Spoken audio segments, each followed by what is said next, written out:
आपल्या सोलापूर शहरामध्ये काही मटक्याचे व्यवसाय आहेत, काही तिथे डान्स बारची मला काही माहिती आम्हाला मिळाल्या होत्या। तर अशाच्या वरती पुढच्या 2 दिवसांमध्ये मी कारवाईचे आदेश दिलेले आहेत। राज्यमंत्री पदाचा पदभार स्वीकारल्याच्या नंतर माझा पहिलाच सोलापूरचा दौरा होता, सोलापूर जिल्ह्याचा दौरा होता। त्याच्यामध्ये मी सोलापूर पोलीस आयुक्तालयाची आढावा बैठक घेतली आणि ह्या आढावा बैठकीमध्ये ज्या काही अडीअडचणी पोलीस विभागाच्या आहेत त्या सगळ्या समजून घेण्याचा प्रयत्न केला आहे।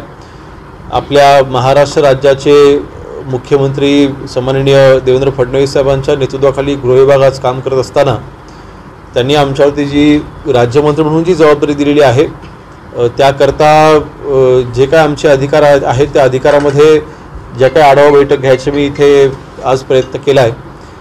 आणि आपल्या सर्वांना कल्पना आहे की माननीय एकनाथ शिंदे साहेबांनी मुख्यमंत्री असताना 2.5 वर्षामध्ये महाराष्ट्रामध्ये जे कार्य केलं संबंध जगासमोर आहे।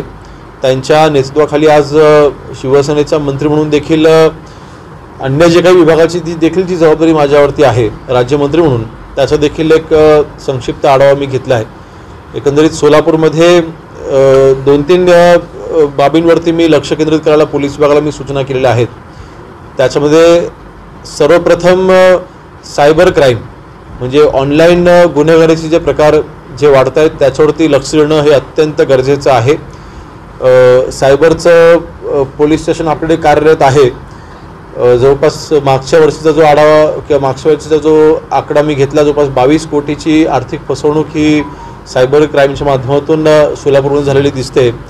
आणि रिकव्हरी अर्थात त्याच्यामध्ये कमी असते कारण थोडं अवेअरनेस सायबर क्राईमच्या बाबतीमध्ये हे वाढवणं गरजेचं आहे आणि त्यावरती मी काम करायला सांगितलं आहे।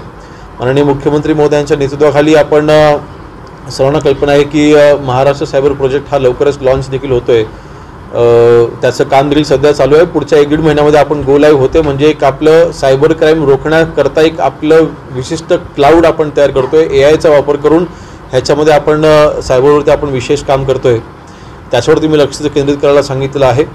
दुसरं म्हणजे ड्रग्सचं सेवन हे जसं जगामध्ये वाढते तसं महाराष्ट्र देखील ह्या प्रश्नाला सामोरं जात असताना सोलापूरमध्ये जवळपास 100च्या वरती शाळा आणि कॉलेजेस आहेत। 5-7 हजारच्या वरती संख्या विद्यार्थ्यांची आहे। अशा वेळेला शाळा कॉलेजेसमध्ये ड्रग अवेअरनेसचे प्रोग्राम्स हे पालकांना सोबत घेऊन करणं थोडं जनजागृती करणं आवश्यक आहे। त्याच्यावरती मी काम करायला सांगितलं आहे। आणि माननीय मुख्यमंत्री महोदयांनी देखील या बाबतीमध्ये 0 टॉलरन्स पॉलिसी ही आपण राबवत असताना जे काही ड्रग्स कन्झम्पशनवरती आपण कारवाई करतो म्हणून ड्रग पेडलर्स ह्यांना पकडणं अत्यंत आवश्यक आहे। इंटेलिजन्सच्या माध्यमातून त्यांच्यावरती कडक कारवाई करा असे देखील आदेश आज आपण दिलेले आहेत। आणि दुसरं आपल्या सोलापूर शहरामध्ये काही मटक्याचे व्यवसाय आहेत, काही तिथे डान्स बारची मला काही माहिती आम्हाला मिळाल्या होत्या। तर अशाच्या वरती पुढच्या 2 दिवसांमध्ये मी कारवाईचे आदेश दिलेले आहेत।